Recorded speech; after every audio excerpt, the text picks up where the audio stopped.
Days जब आपके पास बचे रहेंगे तो क्या आपकी स्ट्रैटेजी होनी चाहिए? एम आपको मोटिवेट करेगा कि आपको ये अचीव करना है गोल। चैप्टर्स आपके हाई वेटेज वाले हैं, उसको अच्छे से पढ़िए, उसको बार बार पढ़िए। कुछ भी सब्जेक्ट में जो भी डिफिकल्टी है, आपको गाइडेंस चाहिए, आपको मोटिवेशन चाहिए, आप आइए और हमसे गाइडेंस और मोटिवेशन लीजिए। सो हेलो बच्चों, हेलो बोर्ड स्टूडेंट्स, कैसे हैं आप लोग सब? आई होप सो कि प्रिपरेशंस आपकी अच्छी चल रही होगी।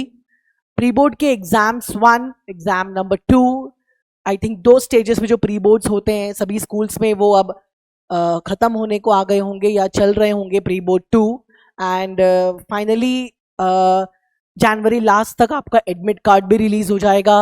सो आई थिंक 15 डेज जब आपके पास बचे रहेंगे तो क्या आपकी स्ट्रैटेजी होनी चाहिए? और 15 डेज जब बचे रहेंगे आपके एग्जाम्स को, या आप फील कीजिए कि अब आपके पास सिर्फ 15 डेज बचे हैं, तब आप क्या करेंगे? तब आपको पैनिक नहीं होना है। मेन चीज, एक डू और डाई वाली सिचुएशन आ जाती है जब आपके पास मात्र 15 डेज बचे होंगे। तब जो बच्चा है वो सोच नहीं पाता है कि अब क्या करूं, कौन से सब्जेक्ट को पहले करूं, कौन सा सब्जेक्ट बाद में करूं, कौन सा चैप्टर करूं, और बच्चा एकदम कंफ्यूज हो जाता है, उसका मोटिवेशन डाउन हो जाता है और वो हार मानने लगता है। तब उस केस में आपको क्या करना है? तब उस केस में आपको बिल्कुल नहीं डरना है, क्योंकि हियर फिजिक्स वाला के फैकल्टीज आपके साथ हैं, आपको हर कदम कदम पे आपको गाइड करने के लिए। 15 डेज आपको सिर्फ रिवीजन पे फोकस करना है, सैंपल पेपर सॉल्व करना है टाइमर लगा के, और आपको बिल्कुल नहीं डरना है। आप ये हिम्मत रखो कि आपसे हो जाएगा। अपने स्टडी टेबल के पास आप अपना एम चिपका के रखिए, वो रोज उस एम को देखिए और वो एम आपको मोटिवेट करेगा कि आपको ये अचीव करना है गोल। अपनी गलतियों को सुधारने का मौका है वो 15 डेज। जो पास्ट में आपने गलतियां की है वो गलतियां आपको नहीं दोहराना है। डिस्ट्रैक्शन करने वाली चीजों को आपको दूर रखना है। आई मीन टू से सोशल मीडिया को बिल्कुल आपको दूर रखना है, आपके फोन्स को बिल्कुल आपको दूर रखना है। वो 15 दिन और वो 15 क्रूशियल दिन जो आपके हैं उसको आपको बहुत अच्छे तरीके से यूटिलाइज करना है। जैसे हमारे अलग सर ने बताया कि टाइम टेबल बनाइए और उसको फॉलो कीजिए। आपका डेली रूटीन बहुत इंपॉर्टेंट रोल प्ले करता है आपके सक्सेस के लिए, और वो रूटीन को आपको फॉलो करना is the main thing. Early wake up कीजिए, सुबह जल्दी उठ के रिवीजन कीजिए, और कोई नया नहीं पढ़ना है हमको उस 15 दिन में। हमको सिर्फ जो अपने पास्ट पढ़ा हुआ है, जो प्री बोर्ड के पेपर्स आप दे चुके हो, उसको आप बार बार सॉल्व कीजिए, बार बार रिवीजन कीजिए। जो चैप्टर्स आपके हाई वेटेज वाले हैं उसको अच्छे से पढ़िए, उसको बार बार पढ़िए।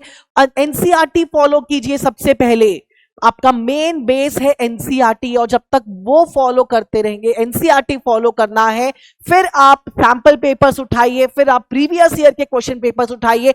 एक एक पेपर 2-2 बार सॉल्व कीजिए। आपको हर एक क्वेश्चन रट जाना चाहिए, ताकि एग्जाम्स के समय जब आपको पेपर मिले तो अरे ये क्वेश्चन तो इस पेपर में आया हुआ था, मैंने 3 बार सॉल्व किया था, तो आपका हाथ ही अपने आप वो आंसर को लिख देगा। तो हमारी स्ट्रैटेजी, हमारा प्रिपरेशन ऐसा रखिए कि वो 15 दिन, वो क्रूशियल स्टेज, तो वो जब आप पास्ट में जाके याद करें कि हाँ मैंने 15 दिन बहुत मेहनत की थी और जो स्ट्रैटेजी मैंने अपनाई थी वो स्ट्रैटेजी काम आई, और आज मैं 95% अबव हासिल करके लाया हूं।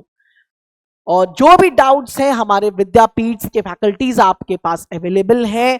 कुछ भी सब्जेक्ट में जो भी डिफिकल्टी है, आपको गाइडेंस चाहिए, आपको मोटिवेशन चाहिए, आप आइए और हमसे गाइडेंस और मोटिवेशन लीजिए। बट ये जो 15 डेज है, ये आपको टाइम टेबल फॉलो करके चलना है। कौन सा सब्जेक्ट पहला है उसको पहले से फोकस करके पढ़िए, उसको याद करके रख दीजिए साइड। नेक्स्ट सब्जेक्ट उठाइए, जैसे अलग सर ने कहा, एक प्रैक्टिकल सब्जेक्ट और एक theoretical subject. Practical subject science और मैथ्स का एक चैप्टर, और एक आसाही में आधा जो चैप्टर है वो सोशल का उठाइए, और बाकी बचा हुआ टाइम आप इंग्लिश, हिंदी, संस्कृत और अदर सब्जेक्ट्स को दीजिए। बट आपको वो 15 दिन एकदम फोकस्ड होके पढ़ना है। आपको जो डिस्ट्रैक्ट करने वाली चीजें हैं आपको उसको दूर कर देना है, अपनी गलतियों को सुधारना है उसमें, और अपना एम अपने स्टडी टेबल में चिपका के रखिए। और उसको कभी भी अगर जब आपको मन करे कि आपको अब लगे कि आपका मोटिवेशन डाउन हो रहा है, तब आप उस एम की तरफ देखिए, 1 मिनट आपका मोटिवेशन वापस से आ जाएगा और आपको हासिल करना ही है। सो बच्चों, फ्रॉम द फिजिक्स वाला team, I truly bless you.